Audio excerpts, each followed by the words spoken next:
Hey guys, how's it going? I am here today with Otocinclus, Yep. and we are just gonna look over the Risk of Rain 2 patch notes for the anniversary update. Just came out today, and we're just gonna go over it and give our first impressions.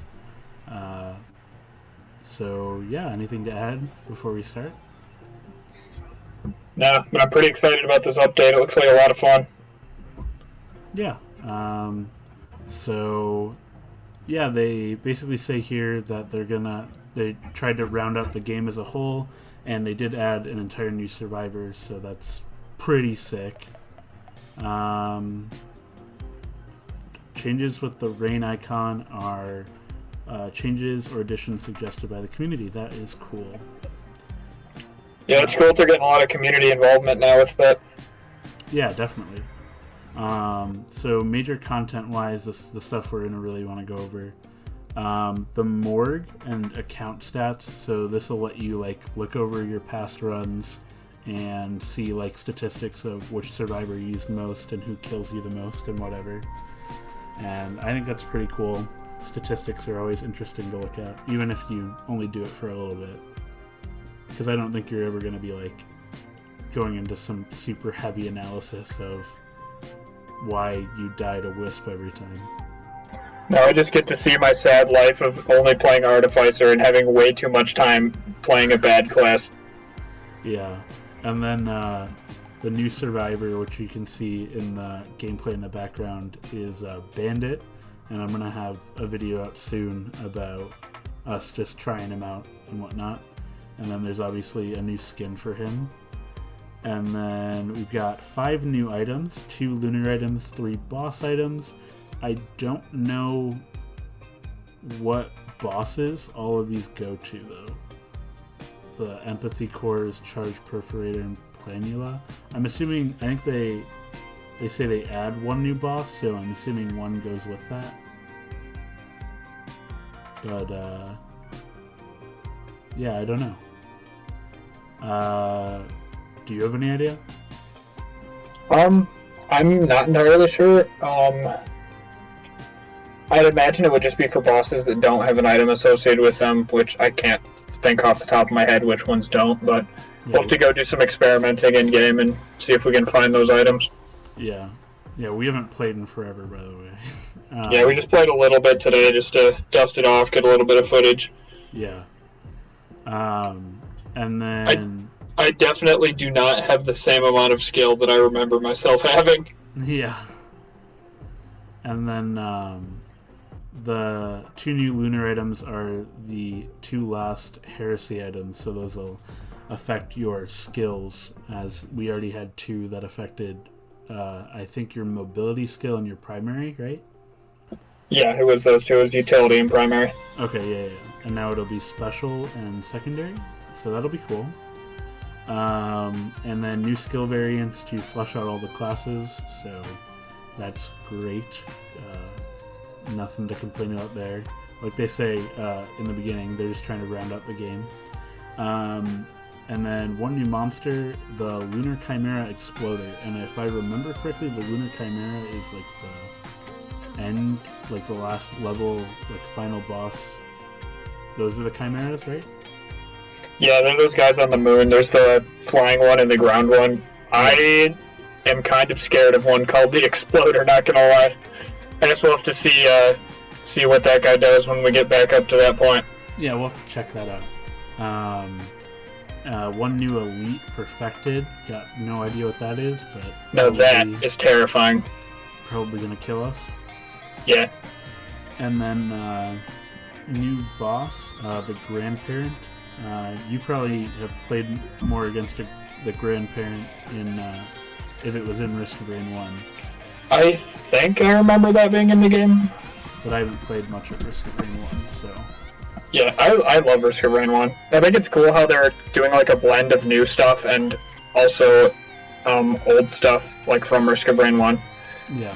No, it looks like Grandparent was not in Risk of Rain 1. I just looked up on the wiki, but it looks like it's been in the files for Risk of Rain 2 for a while, and they just have not fleshed it out and added it yet, so it looks like they finally added that in. Yeah, that's cool. They do mention that they've just gotten like way better at adding content, along with like more developers on board and everything, as they've developed Risk of Rain 2 over time, and how I think they originally had Bandit planned for like the base game or something, but they had him planned at some point, but they didn't feel like he was fleshed out enough.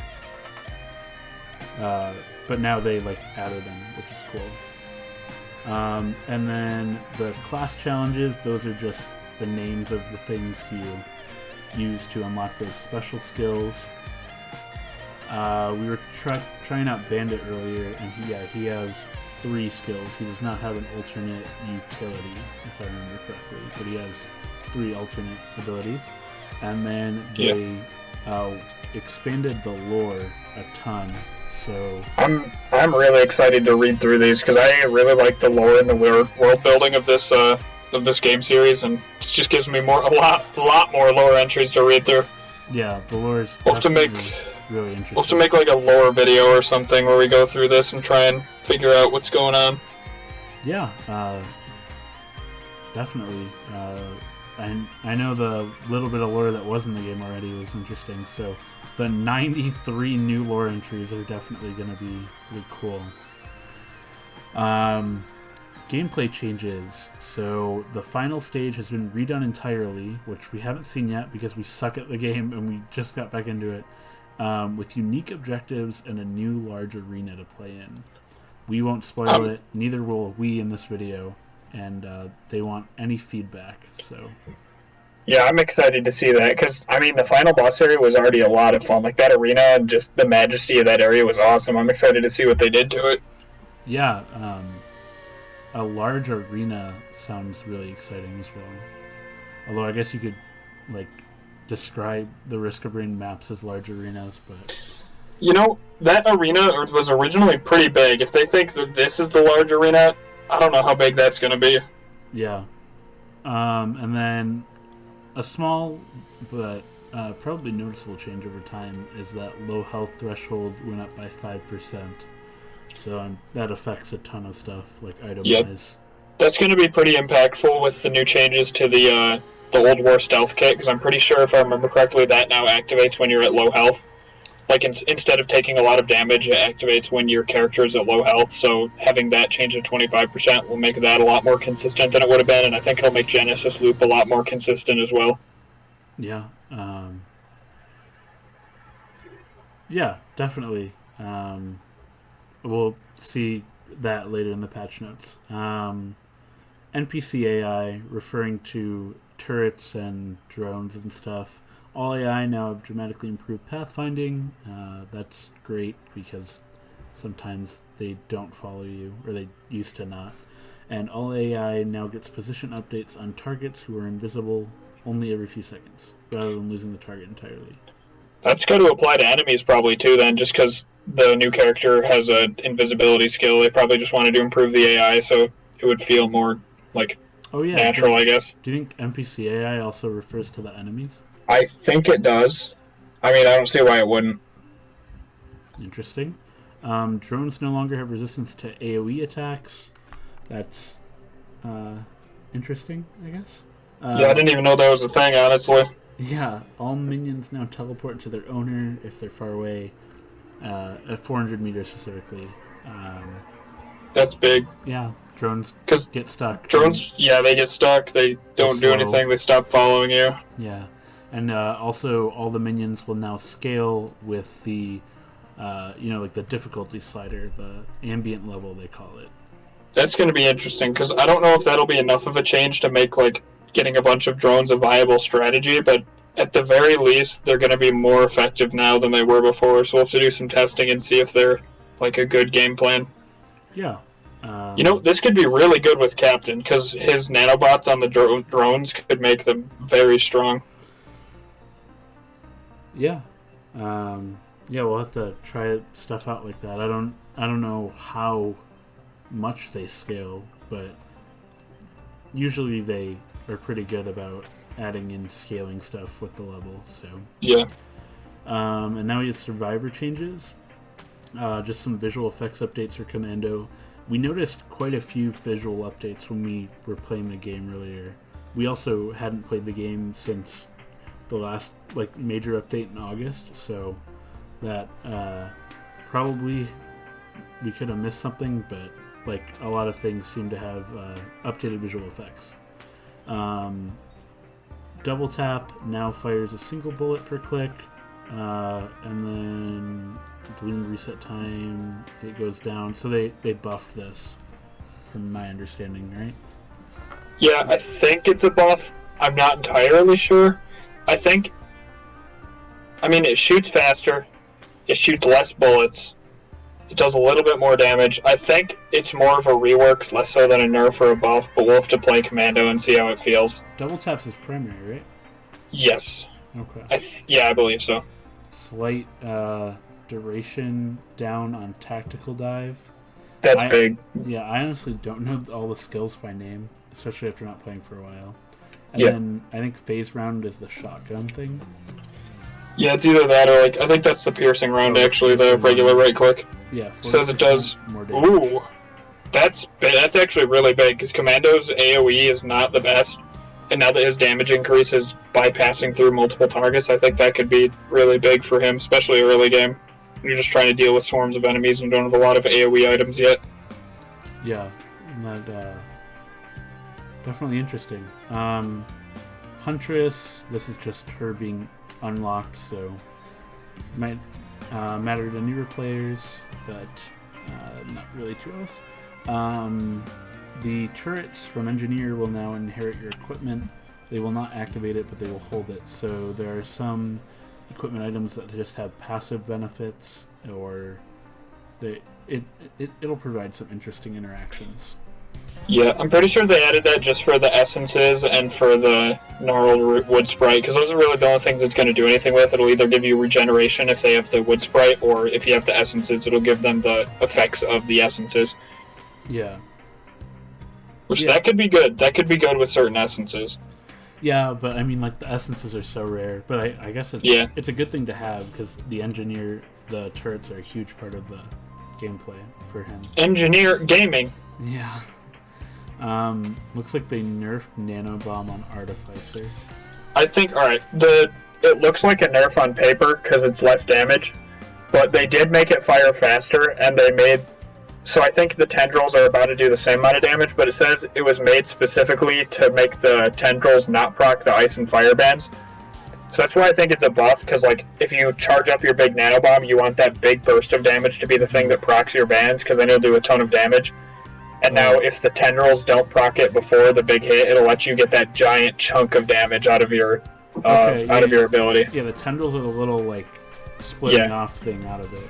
Yeah, so it looks like those will not proc your bands anymore, which actually makes your nanobomb a lot better, because you can get insane amounts of damage off of the band's proc on those. Yeah, it says they effectively do the same damage. So. Yeah, so it looks like the attack itself is not buffed at all, but its combination with bands seems better, because you can more consistently hit that large chunk of damage with the bands. Yeah. I think that's a good change. Artificer definitely needs a little bit more oomph. The bands rework a while ago helped a lot, but I think this is a good way to consistently get those giant chunks of damage. Mm-hmm. And then we have Mercenary. Blinding Assault has a lingering 0.2 second invincibility to help chain together Blinding Assault. Blinding Assault is the one where when you hit it, you can do it again, right? Yeah, I believe so. Okay. That's the 3- thing. Yeah. Okay. That should help a lot, because before the instant it was over, you could be hit again. That little 0.2 seconds of invincibility is going to be really nice for that chain. Yeah. And then going into items, we have Bustling Fungus. The start delay is halved. We were looking at this earlier, and it feels really good. Yeah, it seems pretty good. We'll have to see if it's really good on Engineer. Although eventually the turrets just need to have an absurd amount of health to stay alive. Yeah. Now heals at a higher tick rate. Overall healing is the same, but the healing is smoother. That's nice. And then we got the little rain thing. community That- wanted the visual mushrooms. So That tick rate is actually a huge buff for Engineer, because like when you get up to a certain point with Engineer and the healing's going to be healing your turrets instantly anyways, if you heal faster, like the intervals between healing is less time, I think that's going to let the Engineer's turrets heal a lot faster, because normally you would just wait for each healing tick to fully heal. yeah, But if they come faster and you have a ton of fungus, it's going to fully heal you anyways. I think this is a huge buff for Engineer, especially in the late game where his turrets are going to need that healing. yeah. What do we got? Energy drink. So it's 30% less, or it's 5% less for like the individual, plus 25%. Wait, is that just the base then? The first number is the base, right? Yeah, the first one is slightly worse, but everyone after that is slightly better. So it makes them stack better. Okay. AP rounds, which is, I believe, the rounds that make you do more damage to bosses. Just says improve visual effects. Focus crystal, the damage boost, it gotta get a good buff. Now shows a radius, that's helpful. Causes numbers to be pink when active. Got some developer notes here if you guys want to read that. You can pause the video. And then we have Rusted Key, now slowly grows in pulses. Another little community thing. Now grants items at the same rarity as a large chest, and now spawns a lockbox per player with a rusted key as well, which is pretty good. And then it consumes a rusted key when a lockbox is open. So stacking them won't do anything anymore other than allow you to open them multiple rounds in a row. I really like this change a lot. Yeah, it's Because- going to be pretty good. I think it balances the item well, because before the rusted key was not very valuable in very low quantities, because it's just a white item once per stage that's really hard to find, and it's probably not worth the time trying to find it. And stacking it past a certain point is very overpowered, because it gives you basically a free guaranteed red every stage. And now I think it's very balanced, because you still have a chance to get that red, and it'll at least give you a green every stage. And if the chest glows and it's easier to find, it's definitely worth the return. So it makes the small stacks of the item more powerful, and it nerfs the really powerful snowball potential of the high stacks of it. So I think this is a good balanced choice for this item. Yeah, I think a good comparison is the Lunar Bazaar, where you can trade in 3 white items for a green item at that rate. But here, if you hold on to a rusted key and exchange, rather than printing it off into a different white item, it's basically evolving into a green item, which is debatably better or worse, but it's definitely balanced. Yeah. I like this change a lot. Makes Rusted Key a lot better. No complaints there. Good job, Hopu. And then we have Crowbar getting just overall a buff. Improved visual effects and updated pickup text. Crowbar just isn't that good. I don't think. I think it's a good, decent early game option. And it depends on the character, I think. The issue with Crowbar is it's really good until you don't have enough damage to one-shot the enemy. And then because it's only good that first hit. So if you don't have enough damage to one-shot it, it's just not good. So I think this makes it easier to reach that threshold of where you can one-shot enemies easily with the Crowbar. Yeah. Yeah, the Crowbar is definitely, it's exceptionally good on Loader, because your plan for Loader is to just one-shot everything. Oh yeah, watch out for Loader now, because he's got buffed Focus Crystal, buffed Crowbar. Oh boy. And he's got a new ability that could be really good for all we know. Yeah, we'll have to check it out. Gasoline now deals 150% base damage on detonation alongside the burn effect. So, ooh, that's nice. Yeah, gasoline is usually an item that's just ignored, so maybe an explosion will make it less ignored, or at least picking up one of them is pretty good. A visual effect for stun grenade, that's good. Bison steak. Oh, that's just replacing fresh meat. It's a new item, basically. Or it's just a reskinned item. No longer grants regeneration on kill. Now grants 25 plus 25 per stack max health. I think it's okay. First off, it basically is a new item. They just took fresh meat out of the game. I think this is good because fresh meat was kind of like redundant because we already had the teeth item that gives the healing orbs because both of them are health on kill and having both of them felt kind of unnecessary. Yeah. So this is nice because like even though it doesn't seem like it'll be that good in the late game because like at that point the 25 HP isn't going to matter, but it is nice to have something different than having two items that effectively have the same effect. And I think the other thing this will be good for is with Transcendence. If you can buff your base HP, then Transcendence multiplying it will make it even stronger. Yeah. I wanted to ask you, I think it's interesting that this item seems like it would be much better. I mean, not every item has to be like super good or anything, but I think it would be much better as a percentage-based item, or like at least somehow scaling to the character, because 25 health to Huntress seems really, really good, but 25 health to Multi kind of just seems like a joke. Yeah, I mean, a percentage, I think the thing with a percentage is they would have to be careful with that, because that could be very, very strong. Yeah, because I guess it could be harder to balance, but... Yeah. I think it's a fine white item. Like, if you get it, you're not going to be mad. Like, it's free HP. Like, it'll make you not die.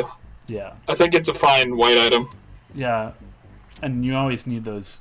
Like, an item can be better in the early game and worse in the late game. Like, that's fine. Yeah. Dagger got nerfed. It's just at the point now where bleed, you have to get the same amount of daggers as crit glasses. So, I think that's a fine change. I think it's definitely fair. I think bleed's pretty good.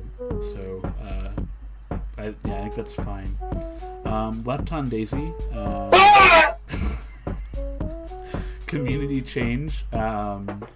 Now activates in all holdout zones, like void fields. So great, more use out of our favorite green item. I lose my mind whenever I get a Lepton Daisy. I lose my mind whenever I get a Poglip. Poglip. Old War Stealth Kit. This is a pretty big change. Like, this is like completely fundamentally changing the item, and Stealth Kit's been in the game for a long time, so now activates when falling to low health rather than when you take like a big burst of damage like it used to, which is potentially more consistent, which is good. Gotta love consistency. And I think it's interesting that they're changing this now that we have a character who can like go invisible, because I don't think a character could go invisible for this. And now they're changing the stealth item, and now they updated or upgraded the stealth duration, and the stealth cooldown is higher. Oh, well, that makes sense because it's going to be consistent now, and yeah. I think this is a really nice change because I think it's really nice because once you stack them and the cooldown gets a little bit lower, like this is a lot more consistent considering the fact that if you get hit and go down to your one-shot protection threshold, it's just going to activate. Mm-hmm. So it's a really nice like safety item to fall back on, like if you get hit and you're down on low HP. I think the consistency is better because like before, if you get hit and you're down to like 2 HP, it has a chance to activate, and it might save you and it might not, which makes it feel frustrating to use. So I think consistency is always appreciated. Oh yeah. Yeah, I honestly, there are like very few changes that I could even complain about so far. Like I think they're doing really great stuff. 2 of these community suggested changes. Packs now, or for Bandolier, the ammo packs that it drops, packs now restock skills. I'm assuming that mean by the amount of a full cooldown would.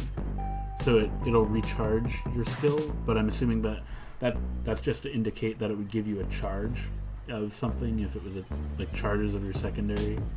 Yeah. We'll have to test that one out to see how it works. Yeah. And then packs now also apply to stash skills like multi-second primary.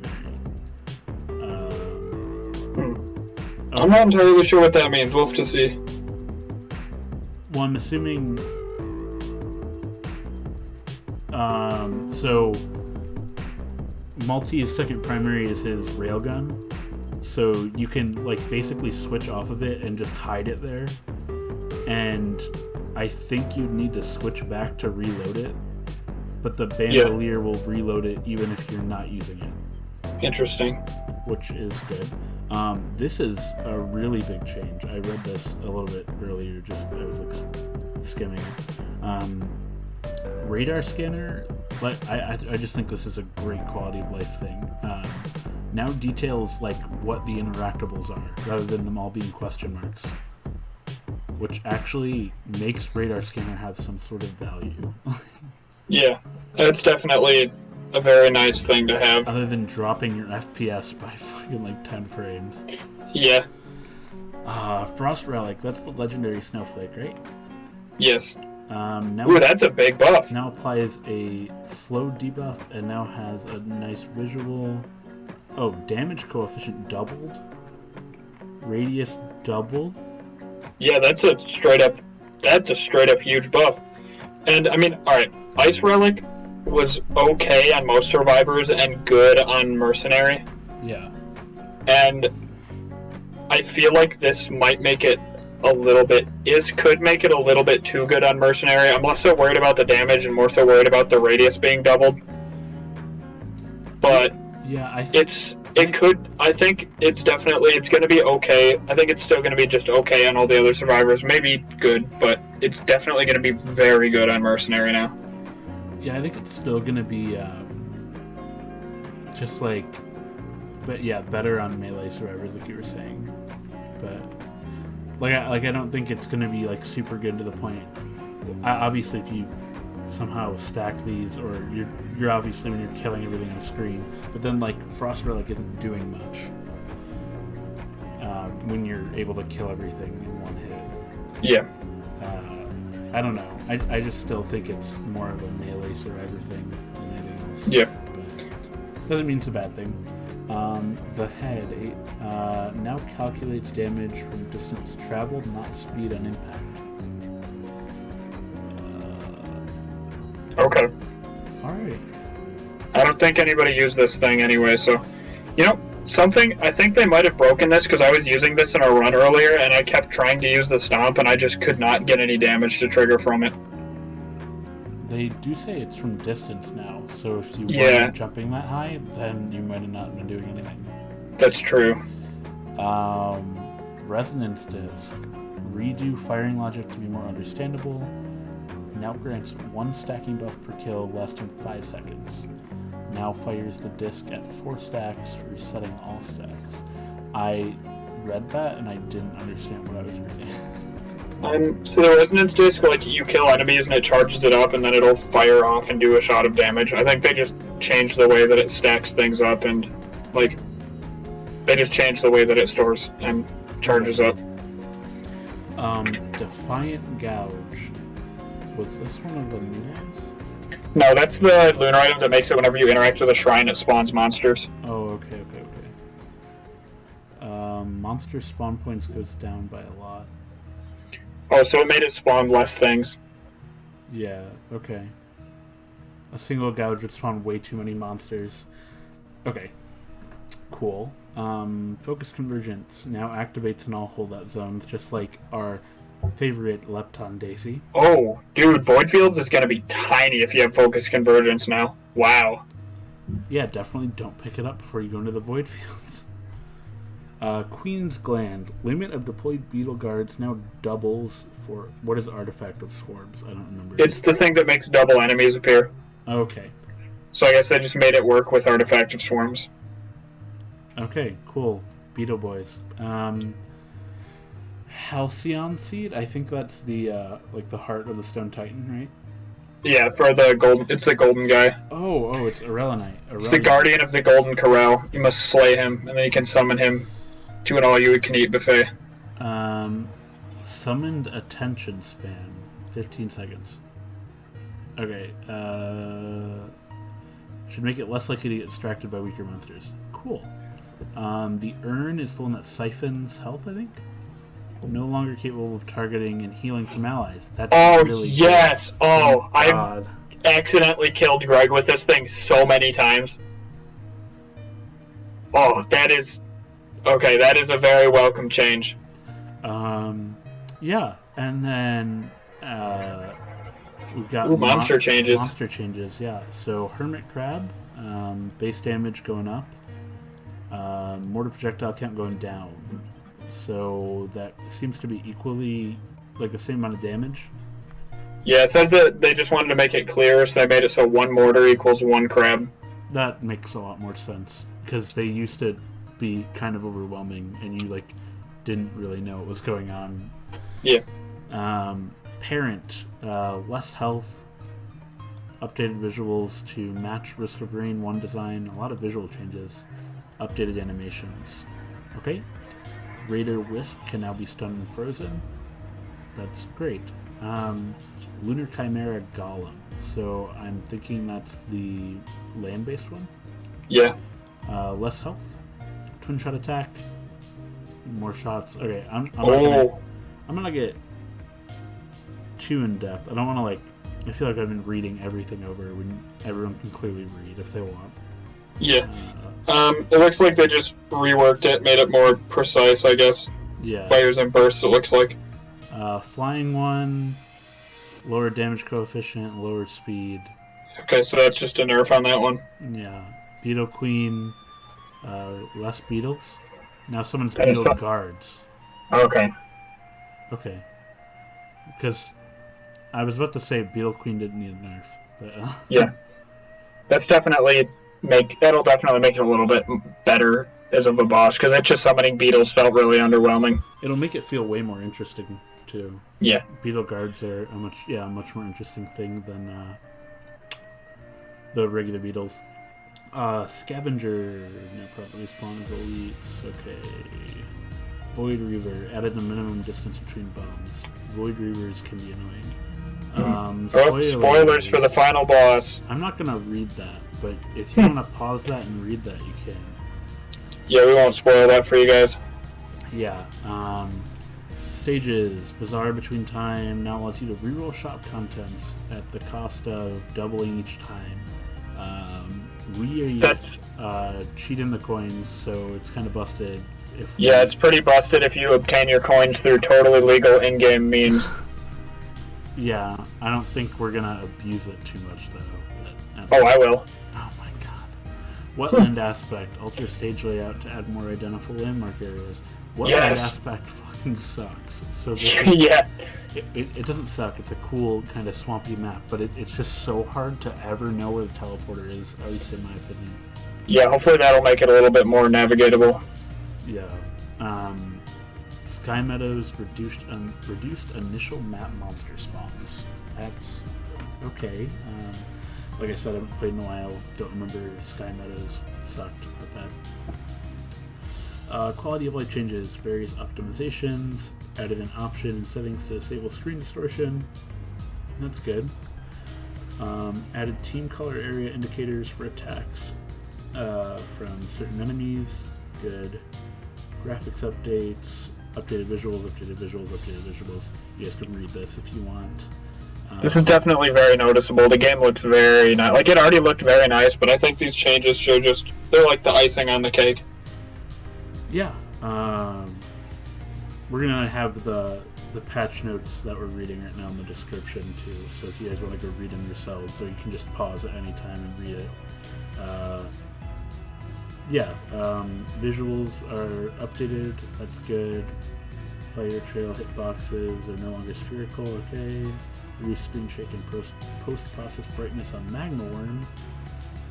Updated beetle guard visuals when they spawn from a beetle gland. Okay, that's helpful. Improve sticky bombs logic for sticking to enemies. Now display the ambient level on the HUD. So ambient level is that, like we said, the difficulty slider. So at least should make it a lot easier to track how hard the game's getting and what's going on. Yeah, especially when 90% of the difficulty slider is it laughing at you. Yeah. Putting a number to it will help. Ambient level cap raised from 94 to 99. I don't think I've ever gotten there, but cool. We'll have to try. I didn't even know there was a cap. I thought it just kept going. Well, eventually it's just you're gonna die when you mess up. Yeah.